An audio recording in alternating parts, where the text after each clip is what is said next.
என்னடா கொஞ்ச நாளா எந்த பிரச்சனையும் இல்லாம நல்லா போயிட்டுருக்கேன்னு நெனச்சேன். நடந்துருச்சு. இந்த எஸ்டி கொரியர்ல அனுப்பிச்சாலே அப்படிதான் ஆகுது. என்னன்னு தெர்ல. இன்ன வரைக்கும் அந்த பிரேஸ்லெட் என்ன ஆச்சு? எங்க போச்சு? எப்படி மாயமாச்சுன்னு ஒண்ணுமே புரியல. இது கொஞ்சம் பெரிய கத தான்.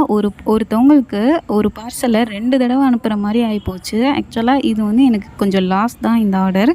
என்னன்னா 5 ஃப்ரெண்ட்ஸ் செட்டா போடுற மாரி பிரேஸ்லெட் ஆர்டர் பண்ணியிருந்தாங்க. ஒண்ணும் இல்ல சென்டர்ல இந்த நேம் வச்சு வரும்ல பீட்ஸ், லெட்டர் பீட்ஸ் வச்சு அதுதான் சிம்பிளா வந்துட்டு கிராக்கிள் பீட்ஸ்ல கேட்டிருந்தாங்க. சார்ம்ஸ் எதுவும் ஆட் பண்ணல. ஒரே ஒரு ஆளுக்கு மட்டும் சார்ம்ஸ் ஆட் பண்ணி கேட்டிருந்தாங்க.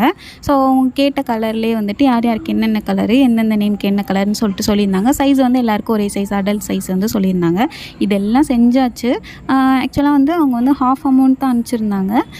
அக்கா பிக்சர் அனுப்புங்க, அதுக்கப்புறம் நான் ஹாஃப் அமௌண்ட் அனுப்புகிறேங்கிற மாதிரி சொல்லியிருந்தாங்க. செஞ்ச பிக்சர் அனுப்பிச்சாச்சு. அதுலேயே ஒரு சில சேஞ்சஸ் இருந்துச்சு. அதையும் சரி பண்ணி கொடுத்தாச்சு. அதே மாதிரி பேக் பண்ணி 5 ஃப்ரெண்ட்ஸுக்கும் வந்துட்டு இயரிங் வந்து கிஃப்டாக பேக் பண்ணி சென்ட் பண்ணிட்டேன். என்னன்னா நான் வந்து சென்னையிலேருந்து பார்சல் போடல, எங்கள் அம்மாவோட ஊருக்கு போயிருந்தேன், அங்கேருந்து பார்சல் போட்டிருந்தேன்.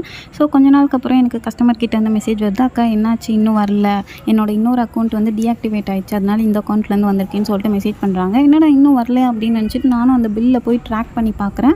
ஆக்சுவலாக அவங்க வந்து ஹொசூர்லேருந்து ஆர்டர் பண்ணியிருந்தாங்க. அவங்களோட இடத்துக்கு ட்ராக் பண்ணி பார்த்ததில் அவங்களோட இடத்துக்கு போயிட்டு திரும்ப நான் அனுப்பிச்ச என்னோட ஊருக்கே வந்து ரிட்டர்ன் ஆகிருக்கு.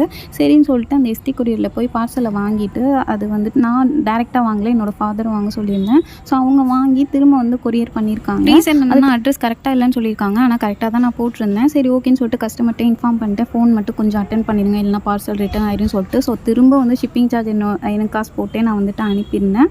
அதுக்கப்புறம் வந்துட்டு அவங்க கைக்கு பார்சல் கிடச்சிருச்சு. என்னன்னா பாக்ஸில் வந்துட்டு 3 பிரேஸ்லெட் மட்டும்தான் இருந்திருக்கு. அந்த 2 பிரேஸ்லெட்டும் இல்லை, கிஃப்ட்டும் இல்லை. எனக்கு கொஞ்சம் ஷாக்கிங்காக தான் இருந்துச்சு. என்னடா இது புதுசாக இருக்கே, இந்த மாதிரி ஆனதே இல்லைன்னு சொல்லிட்டு. சரி ஓகே ஒன்றும் பண்ண முடியாது, அதனால் நான் திரும்ப செஞ்சு அனுப்புகிறேன் அப்படின்னு சொல்லிட்டேன். அந்த பிரேஸ்லெட் ரிட்டர்ன் பண்ணிடுவான்னு கேட்டாங்க. இல்லை வேணாம்மா நீங்கள் வச்சுக்கோங்க, நான் திரும்ப வந்து செஞ்சு அனுப்பிடுறேன் அப்படிங்கிற மாதிரி நான் சொல்லிட்டேன். ஸோ அதனால திரும்ப நான் வந்து செஞ்சு அவங்களுக்கு அனுப்பிடுறேன். அந்த ரெண்டு பிரேஸ்லெட்டும் 3 பிரேஸ்லெட் கதை என்ன ஆச்சுன்னு இன்ன வரைக்கும் எனக்கு தெரியல.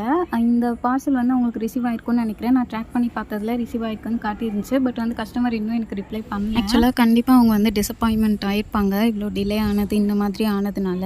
ஸோ நான் செகண்ட் டைம் வரலன்னு சொன்னப்போ ரீஃபண்ட் பண்ணிடவா இல்லை திரும்ப செஞ்சு அனுப்புவான்னு தான் நான் கேட்டிருந்தேன். அவங்க திரும்ப செஞ்சு அனுப்ப சொல்லியிருந்தாங்க. அதே மாதிரி நம்ம அனுப்பிச்சாச்சு. இந்த மாதிரி பார்சல் ரிட்டர்ன் ஆகுறதுனா ரொம்ப ரேரு. இந்த மாதிரி பிரேஸ்லெட் வந்துட்டு காணாமல் போனதுலாம் இல்லை, இதுதான் ஃபஸ்ட் டைமு. பட் நம்ம கிட்ட இந்த மாதிரி ஆர்டர் பண்ணி ஏதாவது பிரச்சனை ஆச்சுன்னா நம்ம ரீஃபண்ட் பண்ணிடுவோம், இல்லைனா ப்ராடக்ட் கண்டிப்பாக கிடச்சிடும்.